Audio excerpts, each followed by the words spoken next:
my name is Aimee Cruz. I am the founder and CEO of Moms on Maternity. I am mom to two amazing young boys.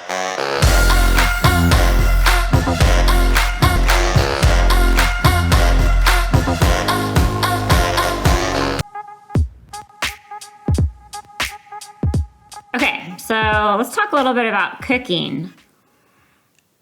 I was married for a while, and my ex-husband is a really good cook, and he basically made all of our meals. I have like one or two dishes I can make, and it's pretty much like oatmeal, like really good oatmeal, and like salmon with vegetables. And I've been getting by okay. I mean, with coronavirus and everything, I really got into using Instacart, which I hadn't used before. I don't know how many of you guys use it, but you can see like, this is the Instacart home screen. It shows some of like the favorite stores I shop at. You can see I've used it for Ralph's and Walmart and Jensen's. And then it like basically like here are some of like my go-to things I always order, like the Rana pasta, some turkey meat for sandwiches, bananas, yogurt, apples, avocados. And so, you know, you can even order like really gourmet sushi from the app with some of the higher end markets. So it's been going fine, and I can, you know, cook, you know, frozen food and just, it's been fine. I use Grubhub, and we'll have nice dinners from takeout. But the other night, after I made like hot dogs and macaroni and cheese, my son's like, "Why can't you cook like Dad?" And so I was like, "Ooh, all right, it's time to step up my game." So actually, I am a pescatarian, so I don't eat chicken or beef or pork or anything like that. I ate fish and vegetables.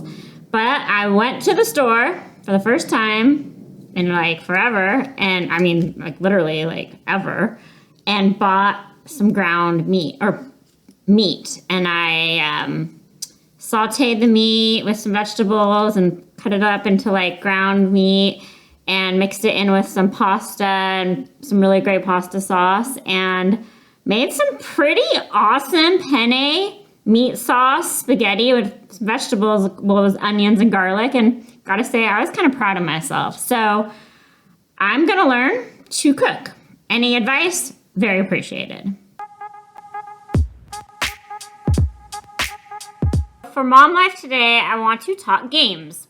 So my boys are almost 4, very soon 4, and 6, almost 6.5.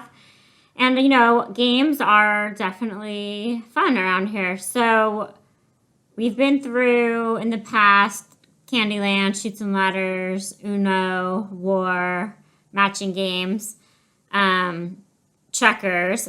And really recently, I was taught how to play chess, which my 6-year-old already knew how to play. He said his uncle taught him, which I thought was pretty cool. So he actually beat me 3 times now. So every time we've played, he has beaten me. But I'm just actually proud of myself because I now know how to play chess, which is something I had not known how to do until about a month and a half ago. And it's fun. Definitely a strategic game. Okay, the other games we're really into right now. This is the one I had never played this game until recently. You guys heard of Blockus? Okay, so my almost 4-year-old can actually play this. It took him a game or two to learn. And we play 4 players. Basically, you got a color, and there's only one rule. Each of your pieces can only touch the corner of the other pieces of your same color. So said better, there's only one rule. Each piece played must touch another piece of the same color, only at the corner. So again, this is pretty strategic, and you can kind of block the other team or try to, but the goal is to end the game with the least pieces left in your tray, and you basically count how many squares you have left at the end, and the person with the least amount of squares wins. And it's been really fun, and I always think it's so funny because it says here like ages 7+, but like I said, you know, we've been playing, and it's been fun. And then this other game that we are playing, I'm sure you guys remember this one, because this is one I remember. I used to play a lot as a kid, is Scattergories. So remember Scattergories? You get a piece of paper like this. So my boys are not super strong yet at reading and writing, so we've made up our own rules. take this category's dice and you roll it. Okay, we got a K. All right, kids, K. Can you think of a salty food that starts with the letter K? Go. First one to say it gets a point. Can you think of a name of your pet, a pet's name that starts with the letter K? First one to say it gets a point. Can you think of something found in the garage that starts with the letter K? First one to say it gets a point. But it's actually really fun. We actually roll the dice a lot. So they can like say the letter and then basically change it up. And we kind of made up our own rules. But it's a really fun game. I got a high score playing the legit way, adult to adult. I got an 18, probably the high score. So what other board games are you guys into right now? We'd love to learn the other fun ones that you guys are playing at home. But right now we're big fans of Blockus and Categories. Thanks. Okay, so the person I am currently dating is an entrepreneur as well. And I thought this was pretty creative. After I had one of my little freak out moments, I'm like, oh, I don't know if I can handle a relationship. This is a lot. Like my kids are my number one priority. I'm working on my business. I just was divorced last year. And anyway, so he's very creative, really good entrepreneur, presented me with some plans. Choose your plan. Friends plus, or the best value package is, more than that. So it was really interesting seeing, the different bullets he put under. Here's what you get in the Friends package. Here's what you get in the Friends Plus package. And here's what you get in that best value package. And so creative.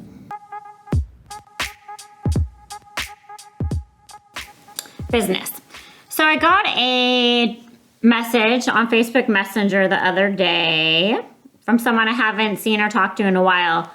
Hello, Aimee. Just wanted to reconnect with you. Kind of went MIA after having my second baby and now a pandemic. How are you doing? So it was great hearing from her, and we got on the phone, reconnected, which led to something else. And I think just, taking the time to send that message, like, would love to reconnect. How are you doing? Can go a long way. Or somehow doing that with someone you've never met it is a little harder. But if you really want to talk to that person, I think you just have to be persistent, which is something I still need to work on as well. But yeah, so I just think, reconnecting with people, networking, sharing. If you're looking for a photographer, if you're looking for a hairstylist, obviously networking is the way to go. We cannot wait until we can throw our events again one day, because that is obviously one of the best places to network, to meet other working moms or families. And so we can't wait till we have our events back and can network again. Thanks.